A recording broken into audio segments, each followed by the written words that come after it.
Well, earlier this year, Amazon purchased Whole Foods in a monster deal worth $13.7 billion. Now, that move saw Whole Foods slash their prices and introduce home delivery to their customers. So has that deal dramatically changed the retail landscape? And what is the future of e-commerce when it comes to grocery stores? I'm joined now by Andrew Au. When you take a look at the stats, right, in Canada, you've got less than 1% of the Canadian population that are buying foods online. But I think that this will change the buying behavior eventually, right? So as mass adoption picks up, what we're going to see is a lot of ad hoc buying.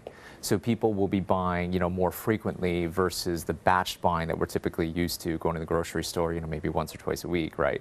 So I think that the frequency is going to go up, and that's just going to change the way that we're buying as consumers. That's interesting. So do you think we're working towards a day where Canadians are going to say, this is what I want for dinner tonight, and order it? Absolutely. I mean, I think we're getting there with same-day delivery, but I think that bricks and mortar is still always going to have a place, right? There's always going to be a time where you want something, the immediacy of it.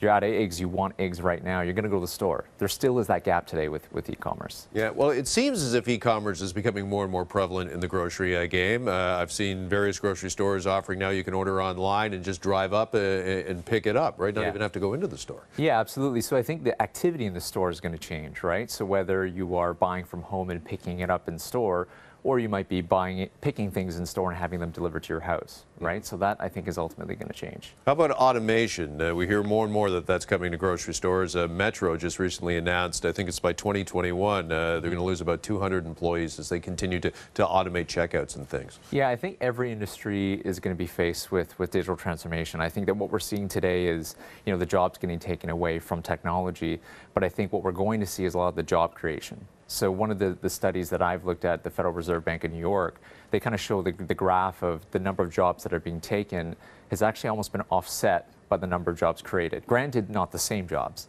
So I think what we're going to have to look at is how we upskill the workforce to meet the needs of these new jobs. Tell me quickly about the Grocery Innovations Canada trade show. What are you guys talking about there? What's the big trend you're looking towards the next year or two? Yeah, absolutely. So Grocery Innovations Canada, it's going to be happening on October 23rd, 24th at the Toronto Congress Centre. It's in its 34th year.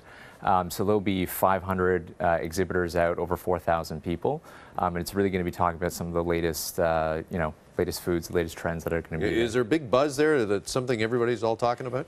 Digital transformation is a big one, and that's something that I'll be talking about on the 24th, is how we navigate this digital transformation.